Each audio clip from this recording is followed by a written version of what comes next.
성경이 어떤 사람을 기억하라 그렇게 말씀하시는 것은 매우 드문 경우입니다. 대부분은 어떤 사건을 기억하라든지 어떤 사건 가운데 나타난 하나님을 기억하라, 예수 그리스도를 기억하라, 보혜사 성령이 너희와 함께 하시는 것을 기억하라는 말씀이 대부분입니다. 특히 예수님이 직접 이 사람을 기억하라 이렇게 말씀하신 경우는 거의 없습니다. 성경에 딱 두 사람이 나오는데요. 한 사람은 향유 옥합을 깨뜨린 여인입니다. 내가 진실로 너희에게 이르노니 온 천하에 어디서든지 복음이 전파되는 곳에는 이 여자가 행한 일도 말하여 그를 기억하라 하시니라.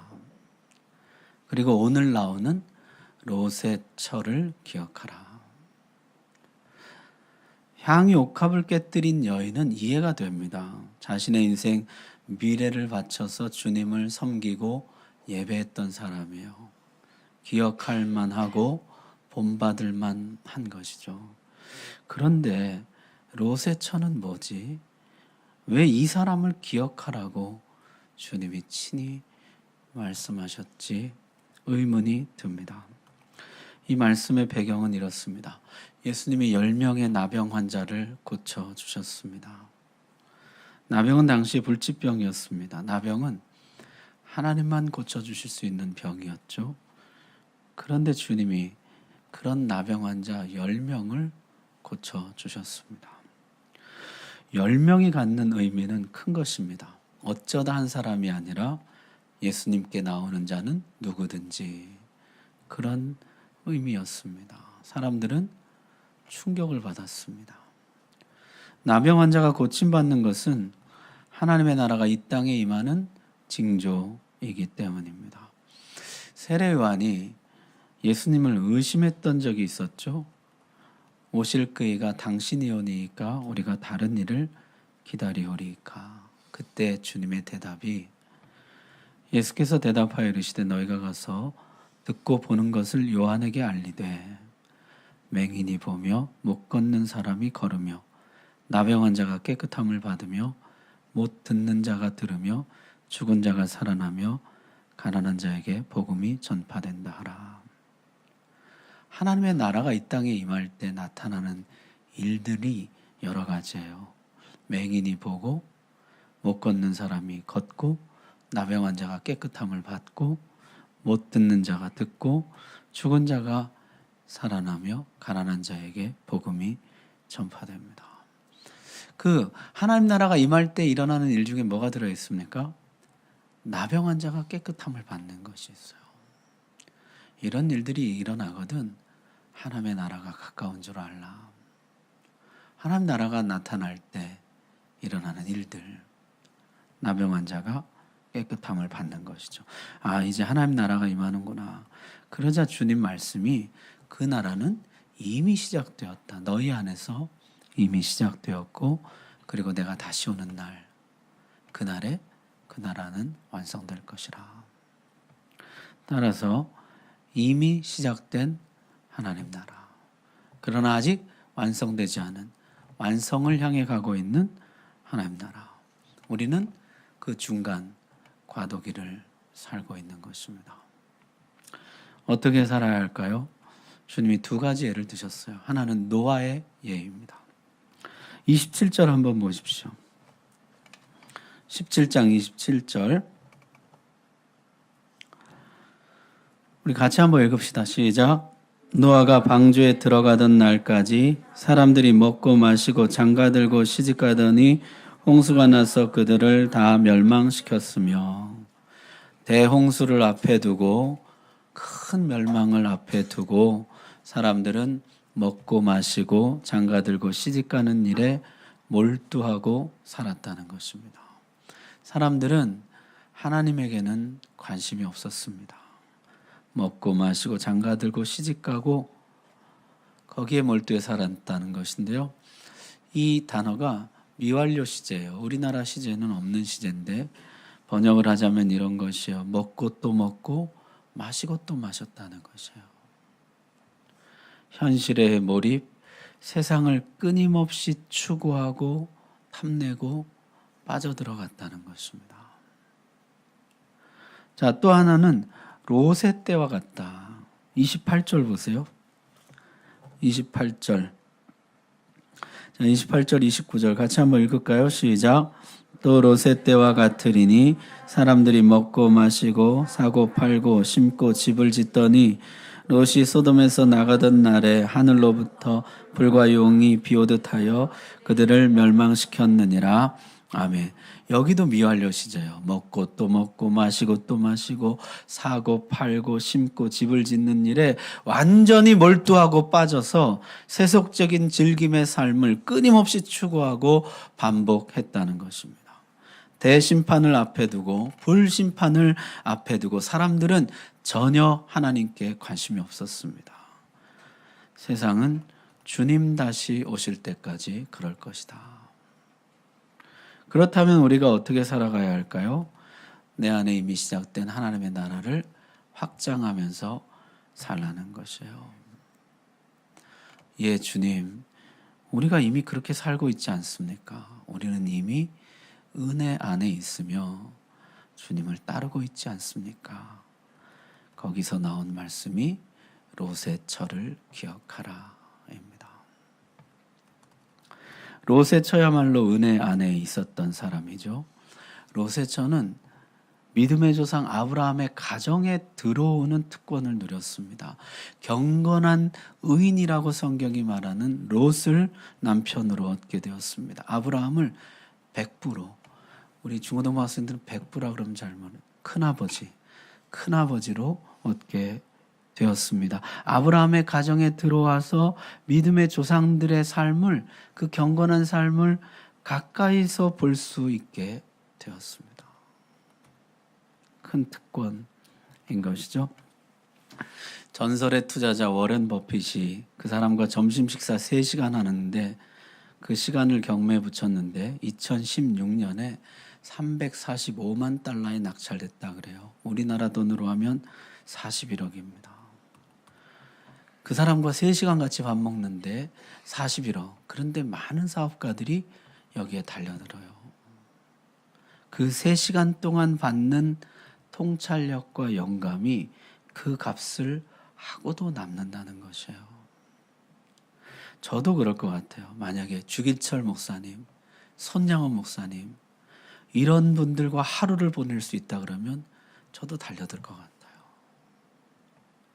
그들에게서 받는 신앙과 목회의 통찰력과 영감, 지혜 그 어떤 것과도 비교할 수 없는 것이죠. 물어보고 싶어요. 목회 어떻게 하면 되냐고. 그런데 롯의 처는요, 아브라함을 바로 그 옆에서 지켜볼 수가 있게 되었어요. 그것도 하루 이틀이 아니라 오랫동안 그 가족으로 함께 살아갈 수 있게 되었습니다.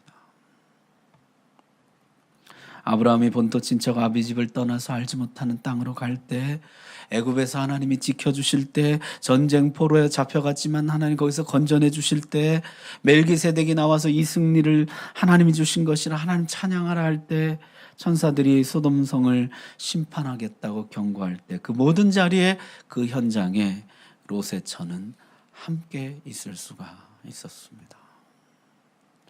심지어 천사가 직접 그 손을 잡아서 심판의 현장에서 밖으로 데려고 나오는 놀라운 은혜를 받게 되었습니다. 결코 작은 특권이 아니죠. 그러나 그 모든 특권에도 불구하고 롯의 처는 소금 기둥이 되고 말았습니다. 특권이 곧 신앙은 아니라는 것이에요. 아무리 풍성한 은혜의 가정에 들어와서 은혜가 강물같이 흐르는 가정 가운데 산다고 할지라도, 은혜가 해같이 밝게 빛나는 환경에서 산다고 할지라도 그 특권을 내 것으로 취하지 않으면 끝내 그것이 내 신앙이 되지는 못하더라는 것입니다. 성경에는요, 이런 사람들 이야기가 많아요. 지난 금요일에 다윗의 군대 장관이었던 요압 이야기를 했는데요. 다윗과 오랜 시간 함께 했어요. 이 사람이 수많은 전투와 위험에서 지켜주시는 하나님을 직접 경험했습니다. 아말렉이 마을을 불사르고 모든 부녀자들을 다 잡아갔을 때 하나님이 그들을 찾아가서 만나게 하시는 거예요. 사막에서 어디로 갔는 줄 알고 어떻게 찾습니까? 근데 하나님이 그들을 만나게 하는 거예요. 아말렉이 잔인한 민족이었는데 부녀자들을 한 사람도 상하지 않게 하시고 너무나 기적같이 그 모든 사람을 그날 도로 다 찾게 됩니다. 기적 같은 일들을, 놀라운 하나님의 역사들을, 간섭들을 수십 번, 수백 번 경험합니다. 다윗의 시편에 보면요, 하나님 나의 요새시요 반석이시요 나를 지키시는 자요 나의 목자요. 근데 요압은 하나님을 배우지를 못합니다. 하나님의 마음에 합한 사람 다윗 옆에서 수십 년을 함께 했지만은 그 놀라운 특권이 끝내 자기 신앙이 되지는 못합니다. 엘리사의 종 게하시도 그렇죠. 엘리사 옆에서 놀라운 하나님의 역사들을 지켜봤어요. 엘리야보다 2배나 많은 기적들 옆에서 직접 봤습니다. 그 당시 사람들이 너무너무 놀라고 두려워했어요. 심지어 적군들조차 두려워했던 하나님의 사람 엘리사. 적들이요, 작전 계획을 세우면 그것을 엘리사가 훤히 들여다보는 거예요.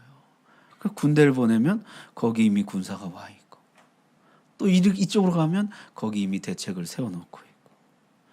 그러니까 왕이 우리 중에 스파이가 있다, 그렇지 않고선 이럴 수가 없다. 그랬더니 신하들이 스파이가 아니라 엘리사가 그렇게 하는 것입니다. 왕이 침실에서 한 이야기뿐만 아니라 속으로 하는 생각까지도 엘리사가 들여다봅니다. 모든 사람들이 하나님의 영이 함께하고 하나님의 능력이 함께한다는 엘리사, 그 바로 옆에 있는 특권을 얻었습니다. 그러나 게하시는 하나님을 믿는 데까지 나가지는 못합니다. 엘리사는 적국의 장군 나아만의 나병을 고쳐잔 후에요, 굳이 살해하고 싶다는 장군의 요청을 거절하고 오직 하나님 잘 섬기라, 그렇게 해서 보냅니다. 그런데 게하시가요, 엘리사 몰래 쫓아가서 선생님이 보냈다 거짓말하고 선물을 받아서 감춥니다. 어떻게 보면 이 게하시라는 사람도 이해가 돼요. 우리 선생님은 믿음만 있지 살림살이는 전혀 몰라. 지금 어려워 죽겠는데 그걸 받아야지 왜 안 받냐고. 그걸 받아야 선생님도 살고 이 많은 선지생도가 다 살지. 그걸 왜 안 받냐고.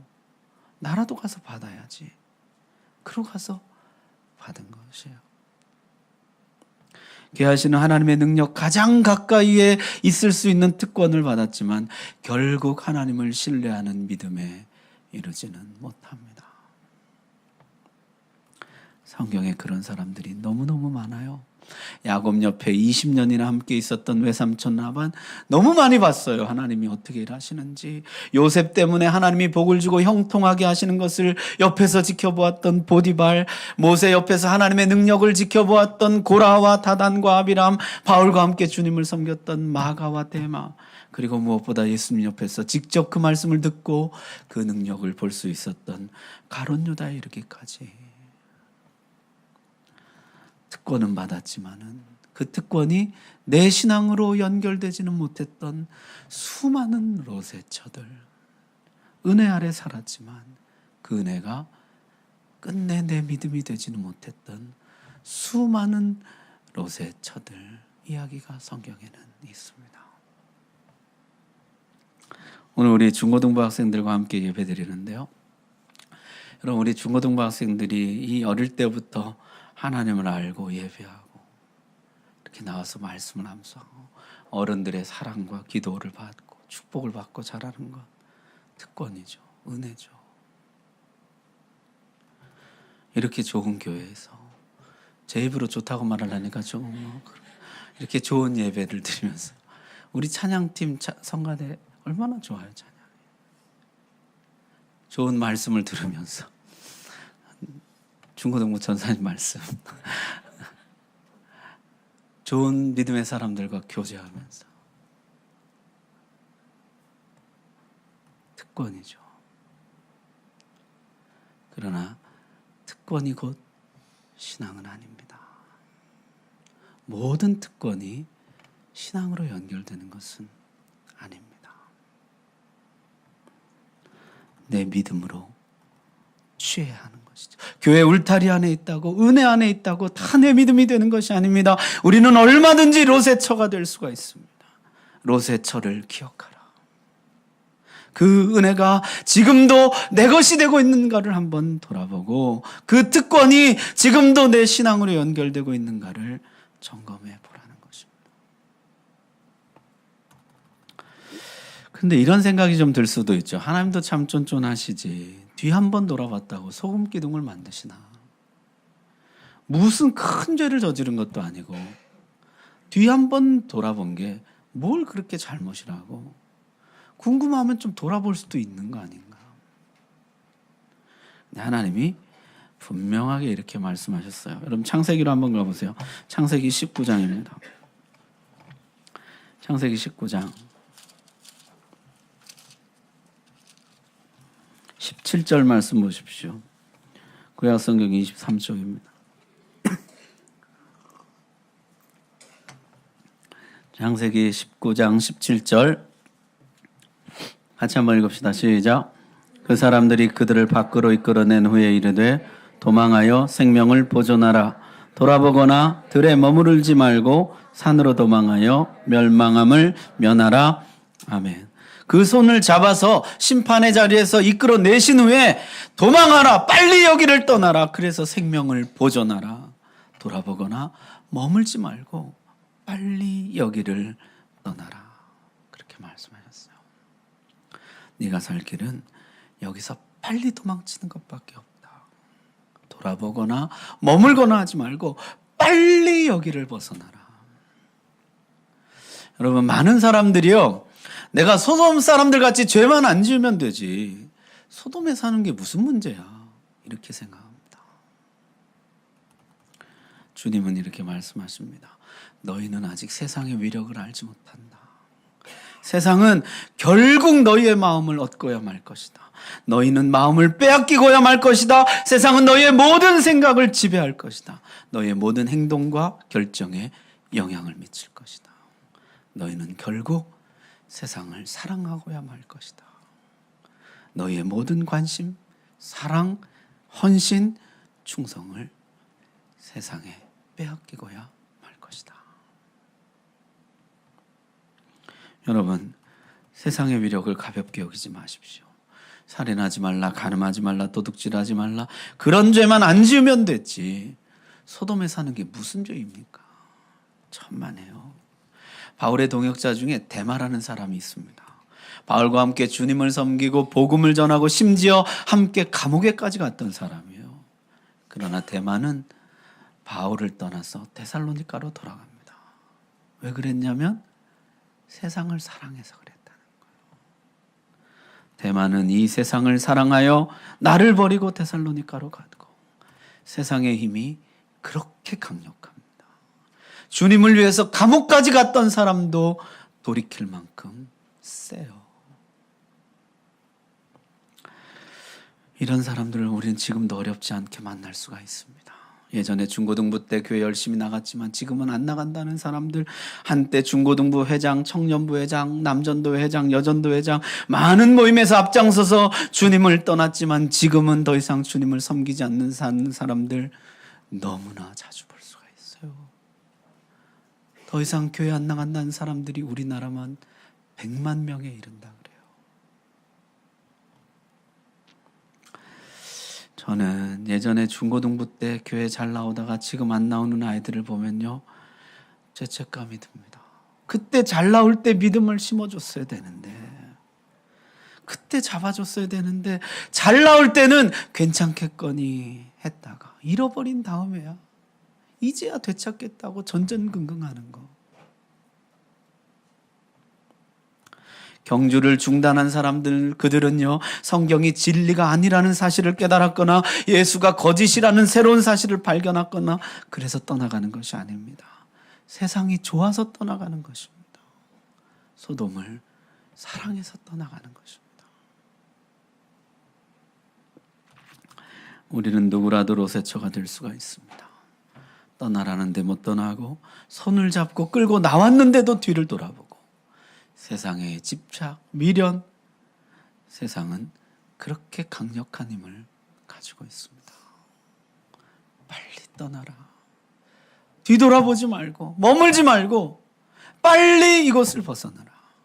그리하여 생명을 보존하라.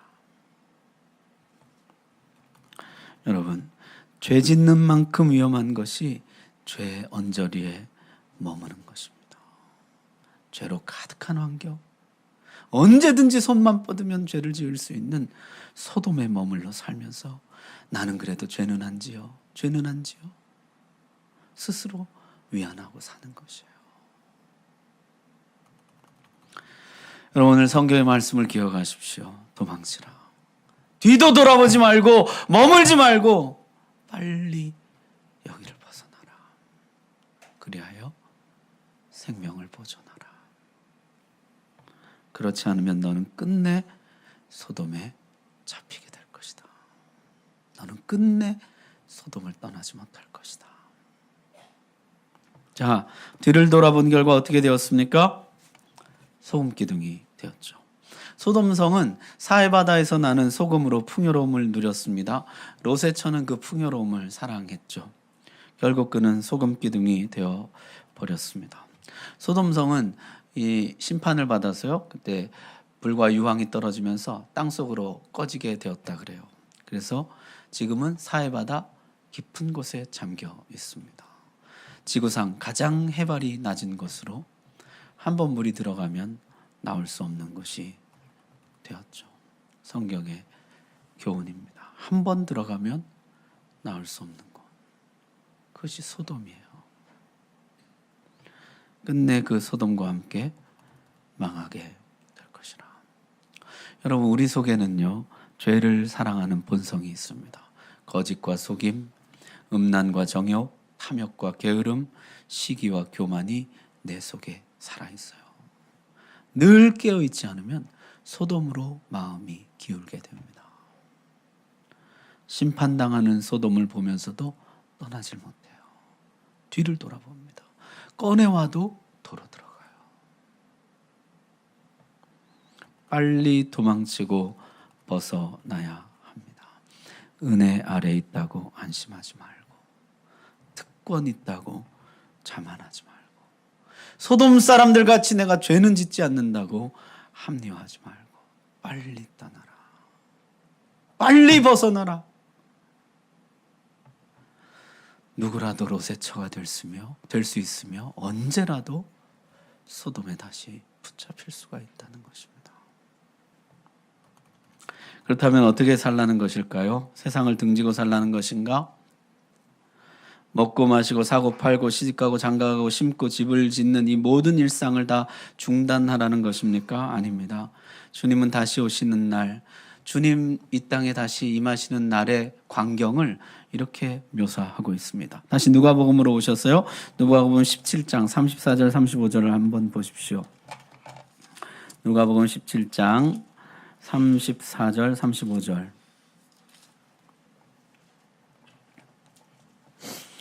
(34절) (35절) 같이 읽습니다. 시작. 내가 너희에게 이르노니 그 밤에 둘이 한 자리에 누워 있음에 하나는 데려감을 얻고 하나는 버려둠을 당할 것이요 두 여자가 함께 맷돌을 갈고 있음에 하나는 데려감을 얻고 하나는 버려둠을 당할 것이니라. 아멘. 그 날에는요, 둘 다 일상 중에 주님을 맞이하게 될 것입니다. 하나님의 사람이나 세상 사람이나 둘 다 똑같이 잠을 자다가 똑같이 맷돌을 갈다가 먹고 마시고 잠자고 일어나고 사고 팔고 심고 거두는 일상을 살다가 주님을 맞이하게 될 것입니다. 차이는 무엇이냐? 초점이 다르다는 것이에요. 목표가 다르다는 것입니다. 방식이 다르다는 것이에요. 가치관이 다르다는 것입니다. 하나님의 사람들, 예수의 제자들은 다른 일상을 사는 자들이 아니라 같은 일상을 다른 자세로 사는 사람들이라 말씀하고 있습니다. 남편의 도리, 아내의 도리, 부모의 역할, 자녀의 역할, 시민의 책무, 이 모든 것을 도외시한 무책임한 사람이 되라는 것이 아니라 그 모든 것을 죽게 하듯 하는 사람, 주님의 목표, 주님의 방식, 주님의 가치관을 가지고 사는 사람이 되라는 것입니다. 우리 중고등부 학생들 오늘 함께 예배드려서 고마워요. 소돔을 떠나라는 말씀, 그게 학교 그만두고 집 나가고 공부하지 말라, 그런 말일까요? 대답 좀 해주세요. 그런 말일까? 정반대죠. 주님을 위해서 더 열심히 공부하고 운동하고 요리하고 그림 그리고 노래 부르고 효도하고 사랑하고 그렇게 살라는 것이에요.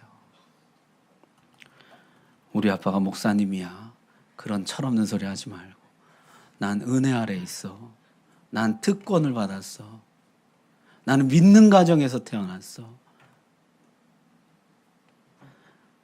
그런 소리 하지 말고 은혜가 내 것이 되고 있나, 이 특권이 내 신앙이 되고 있나,